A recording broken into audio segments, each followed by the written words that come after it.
Recently, I shared a troubling experience online about racist and sexist comments made on one of my press conference videos. At first, I chose to focus on our campaign. I let it slide. But since then, concerned Singaporeans have urged me to take a stand. And after reflection, and in light of other hateful remarks, I filed a police report. Not because I seek sympathy, but because this is bigger than me. It's about the kind of Singapore we are building for our children.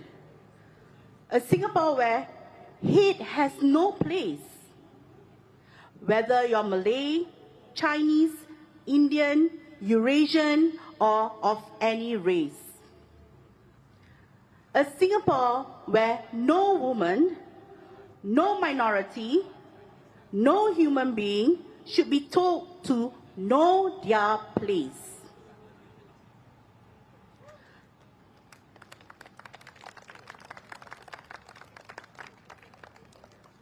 The only thing needed for hatred to win is for good people to do nothing. Well, I refuse to do nothing.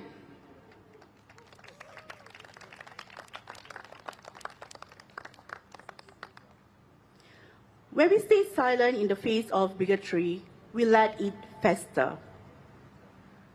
But it made me wonder, where were Grace Foo and Rahayu Mazam? Why did they choose to stay silent? Why didn't they condemn such misogynistic behavior, especially when they too are women serving in public office?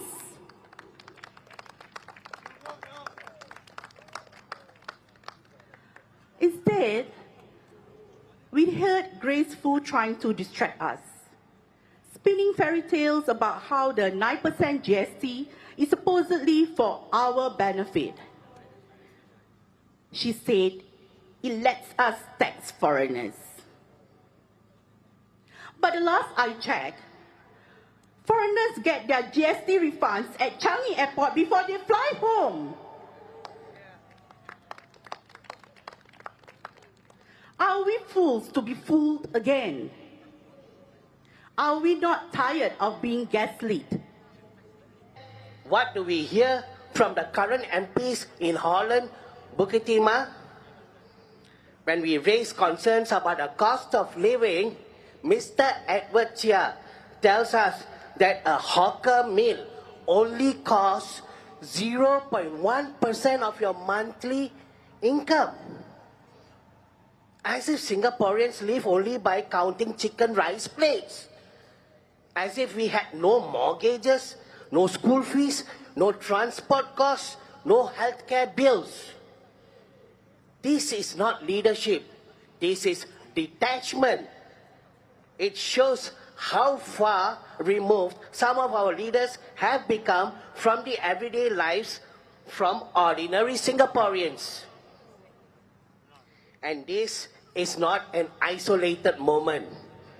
We have also seen Mr. Chia once proudly shared that as a boy, he bred and sold hamsters for profit. When animal welfare groups highlighted that breeding animals without a license is irresponsible, he did not apologize. He didn't say a word. He didn't say he was sorry.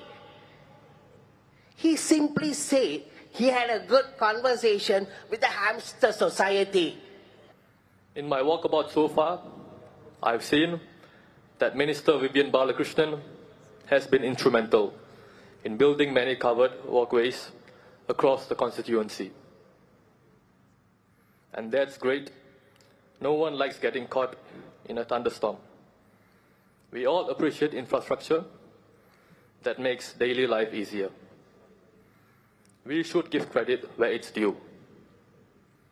But tonight, I want to ask, what about other kinds of storms? The storms of life that no walkway can shelter you from. The job losses, the soaring costs, the rising sense of insecurity about the future. Where's the covered walkway for these storms? Because in Holland-Bukit Timah and across Singapore, the truth is simple. Everyone's getting soaked and not enough are finding shelter. And if I may speak honestly, especially as a young Singaporean, the storm we are facing today isn't just about rain falling from the sky. It's about real fears falling on our generation's future. Too often, when young people lose jobs or struggle with low pay, we are told by those in power, don't focus on your paycheck, focus on getting exposure. Don't worry about money, think about character building. But exposure doesn't pay the bills. Exposure doesn't cover the monthly loan repayment for our education. Exposure doesn't pay for transport fares that keep rising. Exposure doesn't help when we want to start a family and the cost of a small HDB flat feels out of reach. Exposure doesn't settle hospital bills for our aging parents. Exposure doesn't buy groceries at the supermarket where prices creep up every month. We work hard and still it feels like we are running faster and faster just to stay in the same place. But power is not more important than the people. That is why we gave up Jalan Kayu for the Workers' Party to contest there. People told us we should not, that it was easier to win in Jalan Kayu. But is going for a three-cornered fight in the best interest of the people? People must always be more important than easy wins. That is what the party believes in. Look at all the constituencies that we are in. Jurong Central, Jurong East, Bukit Batok are places where we have walked in the past 5 years.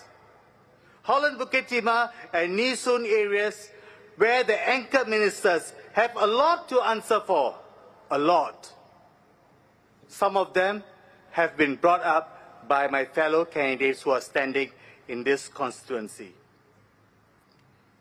To our ministers, everything is legal, everything is constitutional, but is everything principled? I think that is a very important question to ask.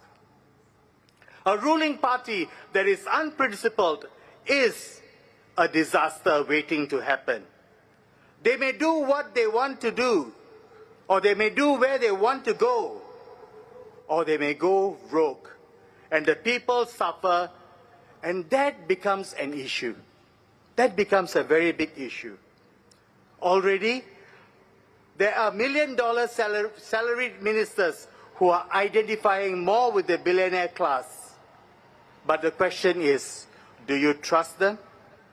Do you trust them to act in your best interest, or in the best interest of the country, or in the best interest of big companies and of the billionaire class? That is the question that is before us.